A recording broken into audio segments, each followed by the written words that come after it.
Kaatera versus Salaar. Darshan ಹೇಳಿದ್ದೇನು? Kaatera negative troll trend ಮಾಡ್ತಿರೋದ್ಯಾರು? ಒಂದು ವಾರದ ಅಂತರದಲ್ಲಿ ಸಲಾರ್ ಹಾಗೂ ಕಾಟೇರ ಸಿನಿಮಾಗಳು ಬಿಡುಗಡೆಯಾಗುತ್ತಿವೆ. ತಮ್ಮ ಸಿನಿಮಾ ಬಗ್ಗೆ ಬಹಳ ಭರವಸೆಯಿಂದ ಇರುವ ದರ್ಶನ್ ಮತ್ತು ಅವರ ತಂಡ ವರ್ಷಾಂತ್ಯಕ್ಕೆ ಸಿನಿಮಾ ತೆರೆಗೆ ತರುವ ಪ್ರಯತ್ನದಲ್ಲಿದ್ದಾರೆ. ಆದರೆ ಸೋಷಿಯಲ್ ಮೀಡಿಯಾದಲ್ಲಿ ಕೆಲವರು ಕಾಟೇರ ಸಿನಿಮಾ ವಿರುದ್ಧವೇ ಕತ್ತಿ ಮಸೆಯುತ್ತಿದ್ದಾರೆ.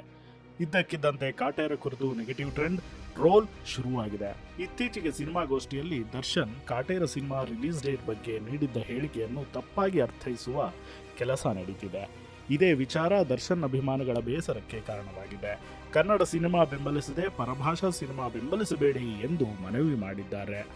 ನಟ ದರ್ಶನ್ ಮಾತನಾಡಿ, ಡಿಸೆಂಬರ್ 29ಕ್ಕೆ ಕಾಟೇರ ಚಿತ್ರವನ್ನು ಯಾಕೆ ರಿಲೀಸ್ ಮಾಡುತ್ತಿದ್ದೇವೆ ಅಂದರೆ, ನಮ್ಮ ಸಿನಿಮಾ ನಮ್ಮ ಜಾಗವಿದು, ಯಾರಿಗೂ ಹೆದರ್ಕೊಂಡು ನಾವ್ಯಾಕೆ ಬರಬೇಕ್ರಿ?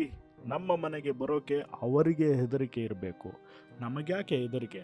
ಕನ್ನಡ ಸಿನಿಮಾ ಚೆನ್ನಾಗಿದ್ದಾಗ ಯಾವಾಗಲೂ ಕನ್ನಡಿಗರು ಕೈ ಹಿಡಿದೇ ಹಿಡಿಯುತ್ತಾರೆ ಎಂದಿದ್ದರು. ನಟ ದರ್ಶನ್ ಪರಭಾಷೆಯ ಯಾವುದೇ ಸಿನಿಮಾ ಅಥವಾ ನಟನ ಹೆಸರು ಹೇಳದೆ ತಮ್ಮ ಸಿನಿಮಾ ಬಗ್ಗೆ ಮಾತನಾಡಿದ್ದರು. ಆದರೆ ಕೆಲವರು ದರ್ಶನ್ ತೆಲುಗು ಸಿನಿಮಾ ಸಲಾರ್ ಬಗ್ಗೆ ಮಾತನಾಡಿದ್ದಾರೆ, ಪ್ರಭಾಸ್ನ ಟಾರ್ಗೆಟ್ ಮಾಡಿದ್ದಾರೆ ಎನ್ನುವ ಅರ್ಥದಲ್ಲಿ ಸೋಷಿಯಲ್ ಮೀಡಿಯಾದಲ್ಲಿ ಟ್ರೆಂಡ್ ಮಾಡುತ್ತಿದ್ದಾರೆ. ತೆಲುಗು ವಾಹಿನಿಗಳಲ್ಲೂ ಈಗ ಇದೇ ಸುದ್ದಿ ವೈರಲ್ ಆಗುತ್ತಿದೆ. ಕನ್ನಡ ನಟ ದರ್ಶನ್ ಪ್ರಭಾಸ್ ಚಿತ್ರದ ಬಗ್ಗೆ ಮಾತನಾಡುತ್ತಿದ್ದಾರೆ ಎನ್ನುವ ಅರ್ಥದಲ್ಲಿ ಸುದ್ದಿಯಾಗುತ್ತಿದೆ. ಕಾಟೇರ ಚಿತ್ರದ ಬಗ್ಗೆ ಕನ್ನಡದ ಬೇರೆ ನಟರ ಅಭಿಮಾನಿಗಳೇ ನೆಗೆಟಿವ್ ಟ್ರೋಲ್ ಹಾಗೂ ಟ್ರೆಂಡ್ ಮಾಡುತ್ತಿರುವುದು ಕಾಣಿಸುತ್ತಿದೆ. ಆದರೆ ಅಭಿಮಾನಿಗಳ ಹೆಸರಲ್ಲಿ ಕೆಲವರು ಮಾಡುವ ಹುಚ್ಚಾಟಕ್ಕೆ ಸುಖ ಸುಮ್ಮನೆ ಎಲ್ಲ ಅಭಿಮಾನಿಗಳಿಗೂ ಕೆಟ್ಟ ಹೆಸರು ಬಂದಂತಾಗುತ್ತಿದೆ. ಕನ್ನಡ ಚಿತ್ರಕ್ಕೆ ಕನ್ನಡಿಗರೆಲ್ಲರೂ ಒಂದಾಗಬೇಕು ಎನ್ನುವ ಕೂಗು ಜೋರಾಗಿದೆ. ದರ್ಶನ್ ಅಭಿಮಾನಿಗಳು ಎಲ್ಲ ನೆಗೆಟಿವ್ ಟ್ರೋಲ್ ಟ್ರೆಂಡ್ ಮೀರಿ ಸಿನಿಮಾ ಗೆಲ್ಲಿಸುವ ಪಣ ತೊಟ್ಟಿದ್ದಾರೆ. ಹುಬ್ಬಳ್ಳಿಯಲ್ಲಿ ಕಾಟೇರ ಟ್ರೈಲರ್ ಲಾಂಚ್ ಈವೆಂಟ್ಗೆ ಸಿದ್ಧತೆ ನಡೆದಿದೆ. ಸಾವಿರಾರು ಸಂಖ್ಯೆಯಲ್ಲಿ ಅಭಿಮಾನಿಗಳು ಕಾರ್ಯಕ್ರಮದಲ್ಲಿ ಭಾಗಿಯಾಗಲಿದ್ದಾರೆ. ತರುಣ್ ಸುಧೀರ್ ನಿರ್ದೇಶನದ ಕಾಟೇರ ಸಿನಿಮಾ ಭಾರೀ ನಿರೀಕ್ಷೆ ಹುಟ್ಟಾಕಿದೆ.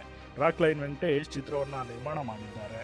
ಡಿಸೆಂಬರ್ 29ಕ್ಕೆ ಸಿನಿಮಾ ಅದ್ದೂರಿಯಾಗಿ ತೆರೆಗಪ್ಪಳಿಸಲಿದೆ.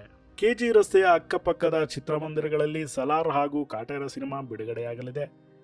ಸಂತೋಷ್ ಚಿತ್ರಮಂದಿರದಲ್ಲಿ ಸಲಾರ್ ಬಿಡುಗಡೆಯಾದ ಒಂದು ವಾರಕ್ಕೆ ಪಕ್ಕದ ನರ್ತಕಿ ಚಿತ್ರಮಂದಿರದಲ್ಲಿ ಕಾಟೇರನ ದರ್ಶನವಾಗಲಿದೆ. ಕರ್ನಾಟಕದಲ್ಲಿ ಸಲಾರ್ ಚಿತ್ರವನ್ನು ದೊಡ್ಡ ಮಟ್ಟದಲ್ಲಿ ರಿಲೀಸ್ ಮಾಡಲು ಹೊಂಬಾಳೆ ಸಂಸ್ಥೆ ಮುಂದಾಗಿದೆ. ಕನ್ನಡಕ್ಕೂ ಡಬ್ಬಾಗಿ ಸಲಾರ್ ಸಿನಿಮಾ ಬರಲಿದೆ. ಕಾಟೇರ ಚಿತ್ರವನ್ನು ಸದ್ಯಕ್ಕೆ ಕನ್ನಡದಲ್ಲಿ ಮಾತ್ರ ಬಿಡುಗಡೆ ಮಾಡಲಾಗುತ್ತಿದೆ. ಚಿತ್ರದಲ್ಲಿ 70ರ ದಶಕದ ಕತೆ ಹೇಳಲಾಗುತ್ತಿದೆ. ಕುಲುಮೆಯಲ್ಲಿ ಕೆಲಸ ಮಾಡುವ ಯುವಕನ ಪಾತ್ರದಲ್ಲಿ ಚಾಲೆಂಜಿಂಗ್ ಸ್ಟಾರ್ ದರ್ಶನ್ ಕಾಣಿಸಿಕೊಂಡಿದ್ದಾರೆ. ಜಗಪತಿ ಬಾಬು, ಕುಮಾರ್ ಗೋವಿಂದ್, ಶ್ರೀನಿವಾಸ್ ಮೂರ್ತಿ, ಶ್ರುತಿ ಬಿರಾದಾರ್, ಆರಾಧನಾ ಚಿತ್ರದ ತಾರಾಗಣದಲ್ಲಿದ್ದಾರೆ.